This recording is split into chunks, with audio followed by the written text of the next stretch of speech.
Speakernya di mana sih? Sini. Sini ya. Halo, hari ini kita mau bahas film yang baru aja tayangan di bioskop, yaitu sequelnya dari Pengabdi Setan 2 yang berjudul Communion. Apa yuk artinya yuk? Pengabdi Setan, judulnya Pengabdi Setan 2, The Communion. Ah iya, itu maksudnya, judulnya itu. Ya. Apa artinya tadi kita udah googling. Jadi The Communion tuh artinya kayak perkumpulan, persatuan, intinya itulah suatu komunitas ya berarti. Iya, komunitas Pengabdi Setan. Ya, bisa di komunitas Pengabdi Setan, bisa ya di rusun kan ini latarnya. Ya. Nah, jadi sequel ini menceritakan dari beberapa tahun dari film Pengabdi Setan yang pertama. Nah, ini eranya itu masih tahun 80-an, era Orde Baru. Nah, di sini kan yang tersisa dari Pengabdi Setan yang pertama tinggal Rini, Bandi, sama Tony ya, sama bapaknya. Kan si anak kecil Dajjal ini kan di pertama udah diambil sama setan nih. Nah, tinggal mereka melanjutkan hidup. Awalnya hidup mereka ya normal-normal aja, udah bisa nih mereka melanjutkan hidup. Terus tinggal di rusun baru dan itu udah katanya udah spill 3 tahun gitu loh. Iya, udah 3 tahun tinggal di situ ya. Dan hidupnya normal. Terbukti dari si Bandi yang sampai bisa ngejokes tentang ibunya. Bondi Ya namanya. Bandi sih. Bondi. Itu lucu banget sih, dia bisa ngejokes tentang ibunya gitu. Sinopsisnya dulu gue. Oh iya, sinopsisnya belum kelar. Nah, setelah mereka tinggal di rusun, akhirnya di era 80-an itu katanya ada banjir, ada badai besar di hari ada ramalan cuaca gitulah. Besok mau badai besar. Nah, sekaligus pas badai besar itu ada misteri yang merujuk ke ya udah itu. Pokoknya latarnya pas badai besar itulah. Latarnya pas badai besar. Kejadian terornya gitu. Nah, ketika mereka pikir teror ibunya kemarin udah berakhir, ternyata masih berhubungan nih sama yang kemarin. Jadi mereka tuh mecahin misteri di rusun itu ada sesuatu yang berhubungan sama sekte pemuja setan yang diikutin sama ibunya. Tuh, itu keren banget sih. Mereka nanti bakal terbagi beberapa kelompok dan mecahin misteri itu disertai ketegangan dan kesereman yang bikin kita sepanjang nonton tutup mata, takut banget. Ya, jadi bedanya di yang pertama sama yang kedua, itu kalau yang pertama kan kumpul terus fokus ya keluarga, kayaknya fokus keluarga. Kalau yang ini ada beberapa pemain gitu loh, jadi beberapa kelompok yang mereka experience dengan ketakutan mereka sendiri dengan teror si itu. Si makhluk astralnya itu sendiri gitu, dibagi beberapa. Kita sinopsisnya nggak urut banget. Nah, terus itu sama kejadian itu tuh bermula lagi pas ada kecelakaan di lift itu. Jangan di spoiler dong. Itu nggak spoiler, orang udah ada di trailernya. Emang ada? Ada yang la ilaha illallah. Tapi kan kematian, nggak tahu itu karena apa. Ya udah kan dari situ, dari kecelakaan di lift itu baru mecahin misteri. Ya itu nggak spoiler kecelakaan di lift, siapa yang kecelakaan, gue nggak bilang siapa yang kecelakaan. Oh ya, pokoknya itulah gongnya pertama ada terjadi misteri itu. Iya kan, sebelum ada kecelakaan di lift nggak serem-serem amat. Oke, jadi gimana nih experience-nya? Wow, serem banget. Ya, seremnya tuh, wah, suasananya serem, keadaannya serem banget. Takut sih. Ya takut lah orang gue sepanjang nonton nutup mata. Kalau dari yang dulu itu ya itu nakutin kan. Iya. Tapi menurut gua suasananya tuh nggak lebih menakutkan yang kedua. Suasana di vibes-nya itu. Jadi sepanjang nonton tuh kita kayak naik roller coaster gitu loh. Tapi pelan deh. Habis itu kita mau dibawa kemana nih? Tiba-tiba ada sesuatu. Tapi ya sesuatunya itu khas Joko Anwar gitu, nggak terlalu ngagetin banget, tapi ya serem sampai teriak-teriak. Iya, gue sampai teriak-teriak terus. Pokoknya kita sepanjang film tuh bertanya-tanya, ntar ada apa lagi nih, ntar ini jangan-jangan ini begini, ntar jangan-jangan begini. Soalnya campuran antara teror setan sama kayak gore gitu loh. Iya, tapi gore-nya nggak segor Rumah Darah sih. Ya tapi ya aku tetap takut, anjir. Gue detik-detik itu mau menuju itu gue nutup mata mulu. Iya, itu gore-nya kayak cuma di satu bagian deh yang itu.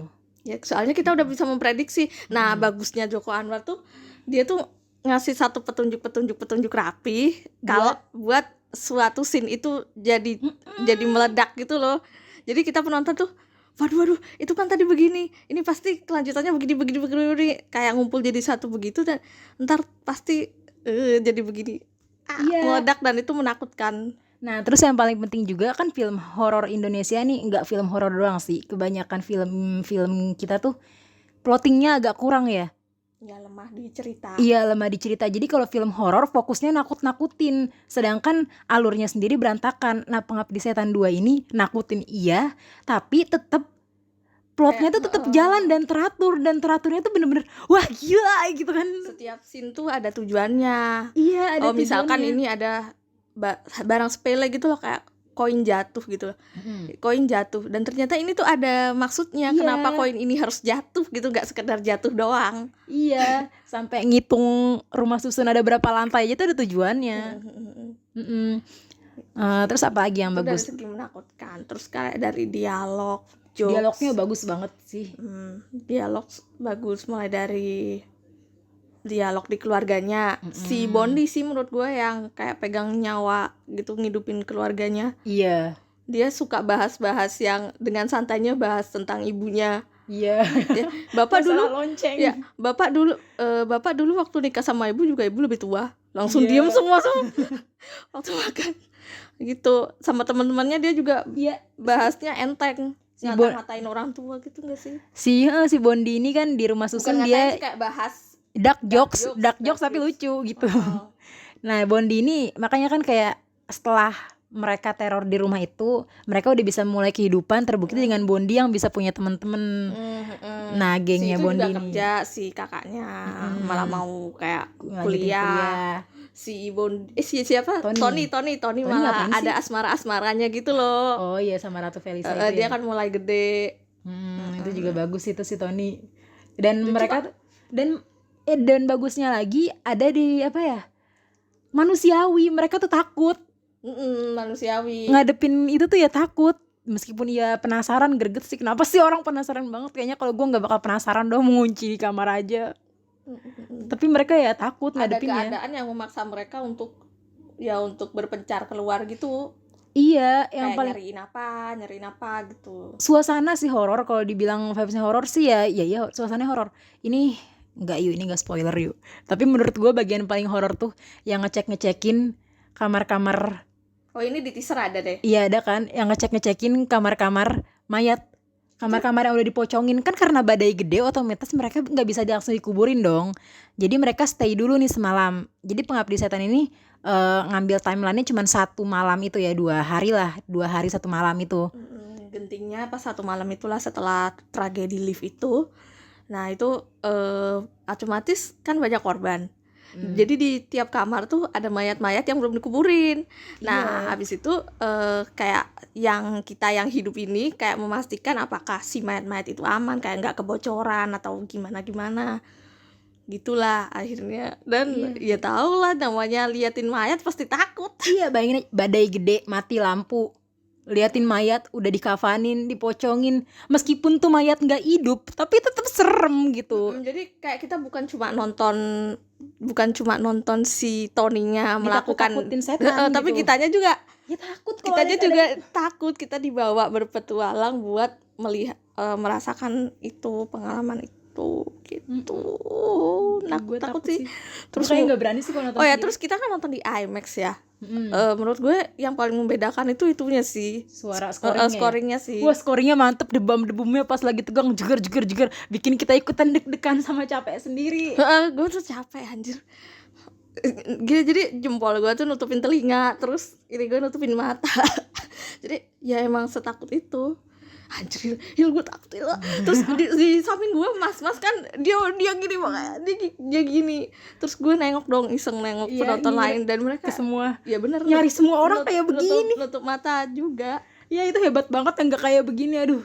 Jadi kita capek fisik jiwa raga sih pas nonton itu. Gitu. Apa lagi ya? Apa kelebihannya kan banyak nih, kalau kekurangannya apa menurut lo? Aku ada. Kan di situ ada setting, pokoknya nyeritain setting zaman dulu lah gitu. Iya, sampai bahas KTP ya, bagus nah sih. Terus Nah itu kan jaraknya udah puluhan tahun ya, tapi ada satu tokoh tuh yang dia mukanya tetep nggak tua. Iya, seenggaknya kalau mukanya nggak tetep kropos dikit kayak gitu ya. Dia tuh mukanya tetap dari yang tahun 55 ya, sampai sekarang 84 itu mukanya tetap gak ada perubahan. Iya. Jompo aja enggak. Iya. Padahal di 55 udah kelihatan tua. Habis itu di pas 84 tetap segitu. Oh, ya ini sama ada kelebihan yang gue suka nyambungin tragedinya universe Pengabdi Setan sama tragedinya aslinya sejarah kita. Oh iya dia. Ya kan, dari mulai KTT sampai Orba, terus apa namanya masalah Petrus teror penembakan gitu kan. Dulu kan emang ada kan yang Petrus itu bagus sih nyambungnya itu.